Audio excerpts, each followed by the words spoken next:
तो hello everyone, कैसे हो सारे। मैं बढ़िया, आप बताओ कैसे हो। ये है भाई हमारी ओकाया इलेक्ट्रिक व्हीकल जो कि है फास्ट F4। मैंने इसको लगभग 10 से 11 डेज़ पहले परचेज़ किया था और ये मैंने गुड़गांव में परचेज़ करी थी। ऑन रोड ये मेरे को पड़ गई थी 1,17,000 3,000। एक्सेसरीज़ थी, एक्सेसरीज़ में ये ग्रिल थी और ये साइड स्टैंड था और नंबर प्लेट वगैरह सब, रजिस्ट्रेशन वगैरह सब इंक्लूडेड था। तो 1,20,000 की मेरे को ओवरऑल ये पड़ गई थी, हर चीज़ मिला के।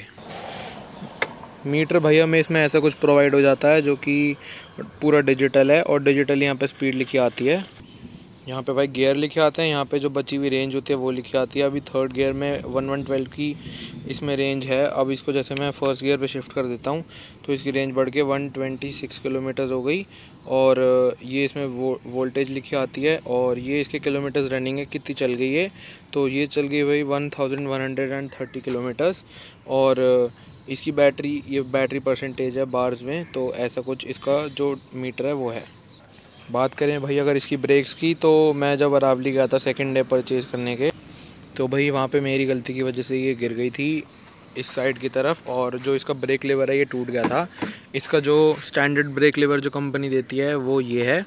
और उसके बाद मैंने लोकल मैकेनिक्स को भी दिखाया अगर वहाँ पे ब्रेक लीवर मिलता हो, पर भाई वहाँ पे नहीं मिला। और इसके अंदर जो सेंसर लगे होते हैं, अगर ब्रेक थोड़ी सी भी अप्लाइड होती है तो वो जो है अपनी पोजीशन से आगे नहीं बढ़ती स्कूटी। तो मैं इसको बड़ी मुश्किल से अरावली से लगभग मेरे घर तक 30-35 किलोमीटर्स लगा लो, मैं बहुत मुश्किल से ले गया। मुझे पता है, मैं बस जुगाड़ करके किसी तरह ले आया। आने के बाद भाई मैंने कंपनी में फ़ोन वगैरह किया जहाँ से मैंने जिस डीलर से ली थी, उन्होंने कहा कि आ जाओ। और फिर मैंने अपने घर के पास एक डीलर ढूंढा, तो मेरे घर के पास मेरे को मिल गया सेक्टर 5 में। और ये ब्रेक लीवर मेरे को उन्होंने 300 रुपीज़ का लगा के दिया और अब ये प्रॉपर वर्क कर रही है। और मेरे को तो उल्टा जो नया वाला ब्रेक लीवर है ना, ये ज़्यादा अच्छा लगने लग गया जो कंपनी ने दिया उससे, क्योंकि ये ना ज़्यादा थोड़ा स्टाइलिश सा लगता है और थोड़ा कंफर्टेबल लगता है मुझे, मेरी पर्सनल उससे। ऐसा कुछ नहीं है कि भाई कहीं तोड़ फोड़ के चले जाओ लगवाने के लिए। जैसे कि आप सभी को पता होगा भाई ईवी में ग्रीन नंबर प्लेट आती है, तो ऐसा कुछ ये नंबर प्लेट मेरे को कंपनी ने दिया और नंबर प्लेट के कोई एक्स्ट्रा चार्जेस मैंने नहीं दिए, सब इंक्लूडेड था। ये है भाई वो कंपनी का सीट कवर, इस पर ओकाया की इनकी ब्रांडिंग आ जाती है। ऐसी कुछ इसकी लाइट्स है, मैं आपको नाइट में दिखाऊंगा कि इसकी जो टेल लाइट है कितनी सुंदर लगती है चलती हुई। और ये DRL देते हैं यहाँ पे पूरा, बहुत प्यारी लाइट लगती है भाई सच में पीछे की तो टेल लाइट।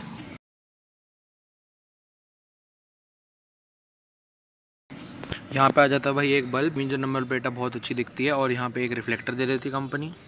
इसमें भाई एक शिकायत है मुझे जो पर्सनली लगी, और जैसे मेरे दादाजी कभी पीछे बैठते हैं तो भाई जो जैसे ओल्ड एज है उनको थोड़ी प्रॉब्लम होती है, तो उनके पॉइंट ऑफ व्यू से अगर आपको बताऊं तो भाई यहाँ पे कोई भी ग्रिप नहीं है पीछे बैठने वाले के लिए, सिर्फ पकड़ने के लिए है। एक थोड़ी बैक सपोर्ट होती है ना, जैसे कि मैं आपको एक्टिवा की पिक दिखाऊंगा। जैसे एक्टिवा में पीछे यहाँ पे हल्की सी इतना सा रेस्ड बार होता है, उससे क्या होता है आपको मतलब थोड़ा सेफर महसूस होता है, कुछ भी कह लो। पर इसमें बिल्कुल वो नहीं है, तो यहाँ तक आदमी बहुत इजीली आ जाता है अगर ब्रेक्स बहुत तेज़ लगाओ, खड्डा वड्डा आ जाए तो कुछ भी। इसका जो हैंडल है इसमें ये आपको मिल जाता है हाई बीम लो बीम के लिए। ये भाई कंपनी देती है डबल इंडिकेटर का स्विच। ये भाई लाइट को ऑन ऑफ कर सकते हो आप ऐसे।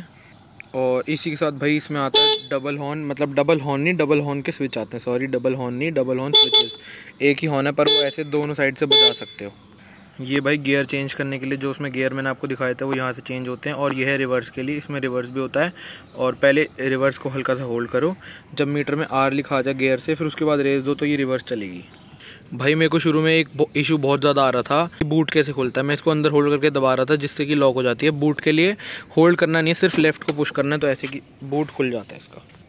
बूट में देखो तो भाई ये तो मेरा माउंट पड़ा हुआ है। इसमें आती है भाई MCB ट्रे ऑन ऑफ करने के लिए, ऐसे ऑन ऑफ हो जाती है। इसके अंदर एक डिटैचेबल बैटरी आती है, ऐसी कुछ भाई इसके अंदर बैटरी आती है। अगर आप किसी से भी बोलोगे आपने EV 2 व्हीलर लिया तो भाई वो कहेंगे आग लग रही है, ये लग रही है।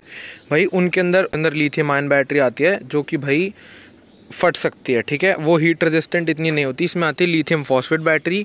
अगर आपको मैं इन्फॉर्मेशन यहाँ पे स्क्रीन पे दिखा दूंगा थोड़ा साइड में, और उसके अंदर अगर आप देखोगे तो आपको पता लग जाएगा। लिथियम फॉस्फेट बैटरी के जो सेल्स होते हैं वो बड़े होते हैं, हीट रेजिस्टेंट वो ज़्यादा होती है, तो वो ज़्यादा हीट को मतलब अब्जॉर्ब कर सकती है और वो फटने के चांसेस उसके अंदर बहुत ज़्यादा रिड्यूस हो जाते हैं। इस चक्कर में मैंने इसकी बैटरी को देखते हुए मेनली मैंने ओकाया की तरफ जाने का सोचा। ये भाई हमारी टूल किट, और साथ में हमें फर्स्ट एड किट मिल जाती है। ये इसके कुछ भाई रजिस्ट्रेशन के पेपर्स। तो इसमें बूट स्पेस तो भाई नहीं होती क्योंकि इसके अंदर डिटैचेबल एक बैटरी है। और जो सेकंड बैटरी होती है वो भाई ये ब्लैक वाले कवर्ड के अंदर होती है, ये कवर्ड है ताकि इसके अंदर पानी वानी ना जाए, ख़राब ना हो, या फिर कोई भी अगर आप गलत से टेरेन में जाते हो ताकि बैटरी पर डायरेक्ट हिट ना आए। तो ओवरऑल लुक की बात करोगे तो भाई ओकाया की यहाँ पे ब्रांडिंग आ जाती है और ऐसे कुछ ये ओकाया का लोगो आ जाता है सामने। तो ओवरऑल लुक्स की बात करो तो भाई मुझे काफ़ी अच्छी लगती है, मुझे ओला के लुक्स बेटर लगती है। ओवरऑल ओला मेरे को बिल्कुल पसंद नहीं है इसके मुकाबले में, ना ओला ना टीवीएस की आई क्यूब। और टीवीएस की आई क्यूब वगैरह और इन सब का एक मैं कंपैरिजन वीडियो बनाऊंगा, मैं आपको बताऊंगा कि क्यों आपको ओकाया की ईवी लेनी चाहिए। फास्ट F4 नहीं, ओकाया में लो स्पीड वाली भी ईवी आती है जो कि 75,000 की आई गेस गुड़गांव में ऑन रोड पड़ जाती है। क्यों आपको ओकाया ही लेनी चाहिए। रेयर लुक्स भाई कुछ ऐसे आ जाते हैं और लुक्स के मामले में थम्स अप है। और बिल्ड क्वालिटी अगर मैं आपको बताऊं तो मुझे एवरेज सी लगती है, मतलब अगर आप इसको ऐसे करके फील करते हो तो भाई ऐसे बहुत खोखला सा लगता है, बट बिल्ड क्वालिटी के मामले में ठीक है। कंपनी वालों ने फाइबर कहा था, मुझे एग्जैक्टली नहीं पता क्या है, पर जो भी है ठीक है यार।